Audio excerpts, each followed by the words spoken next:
আসসালামু আলাইকুম। আমরা অনেকে রয়েছি বিকাশ অ্যাকাউন্ট ব্যবহার করে থাকি। তো বিকাশ অ্যাকাউন্ট ব্যবহার করার সময় আমরা নানান ধরনের সমস্যার সম্মুখীন ফিল করে থাকি।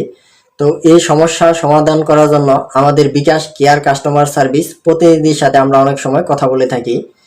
তো বিকাশ কেয়ার কাস্টমার সার্ভিস প্রতিনিধির সাথে কথা বলতে গেলে আমাদের মোবাইল সিমের মূল ব্যালেন্স রেখে তারপর কিন্তু কথা বলতে হয়। তো এখন কথা হচ্ছে, আপনারা চাইলে কিন্তু মোবাইল সিমের মিনিট দিয়েও বিকাশ কেয়ার কাস্টমার সার্ভিস প্রতিনিধির সাথে কথা বলতে পারবেন। তো মিনিট দিয়ে আপনারা কিভাবে বিকাশ কেয়ার কাস্টমার সার্ভিস প্রতিনিধির সাথে কথা বলবেন, তো সেই প্রসেসটাই থাকছে আজকের এই ভিডিওতে। তবে মূল ভিডিওতে যাওয়ার আগে ছোট্ট একটা রিকোয়েস্ট থাকবে, ভিডিওতে একটা লাইক দিয়ে সম্পূর্ণ ভিডিওটি কন্টিনিউ করার জন্য। তো চলুন এখন আমরা সেই মূল ভিডিওতে চলে যাই। বিকাশ কাস্টমার সার্ভিস প্রতিনিধির সাথে কথা বলতে গেলে আমরা প্রথমেই চলে যাব মোবাইলে ডায়াল প্যাডে। তো মোবাইলে ডায়াল প্যাডে গিয়ে আমরা এখানে জাস্ট টাইপ করব। তো টাইপ করার আগে আমি আমার মোবাইল সিমের ব্যালেন্সটি দেখে নেই।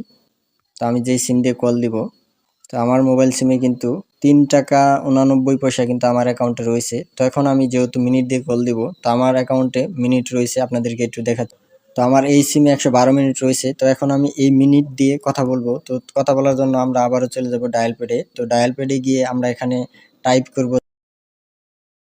তো এই কোডটি আপনারা লিখে জাস্ট আপনারা কল দিয়ে দিবেন আপনাদের যে সিমটি রয়েছে।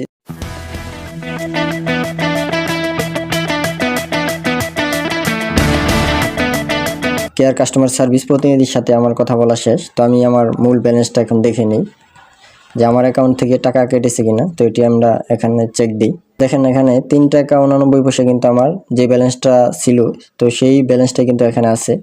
তো আমি এখন সেই মিনিটটি একটু চেক দিব। তো দেখেন আমি কিন্তু যেহেতু অল্প পরিমাণ কথা বলছি, মানে সংক্ষিপ্তভাবে কথা বলছি, তার জন্য এখানে দেখেন পূর্বে যে মিনিটটি ছিল আমার 112 মিনিট। তো আমি 2 মিনিট যেহেতু এখানে কথা বলছি, তার জন্য আমার 2 মিনিট থেকে এখানে দেখেন 112 মিনিট থেকে এখানে কিন্তু 110 মিনিট রয়েছে। তো আমি যেহেতু 2 মিনিট কথা বলছি, তো এখানে কিন্তু 2 মিনিট কেটেছে। তো 110 মিনিট কিন্তু এখানে দেখাচ্ছে। সুতরাং আপনারা এভাবে মিনিট দিয়ে এই কোডটি ডায়াল করে আপনারা কিন্তু চাইলে বিকাশ কেয়ার কাস্টমার প্রতিনিধির সাথে কথা বলতে পারেন। তো অন্যান্য মোবাইল ব্যাংকিংয়ের যে হেল্পলাইনগুলো রয়েছে আপনার মিনিট দিয়ে কথা বলবেন, তো ওইগুলো আমি আমার এই ভিডিও ডিসক্রিপশন বক্সে দিয়ে দিব হেল্পলাইনের নাম্বার। তো গাইস, এই ছিল মূলত আজকের ভিডিওটি যদি আপনাদের কাছে ভালো লেগে থাকে ভিডিওটি শেয়ার দিয়ে আমাদের সাথে থাকবেন। তো সে পর্যন্ত সবাই ভালো থাকুন, সুস্থ থাকুন, দেখা হবে আর কোন নতুন ভিডিওতে। আল্লাহ হাফেজ।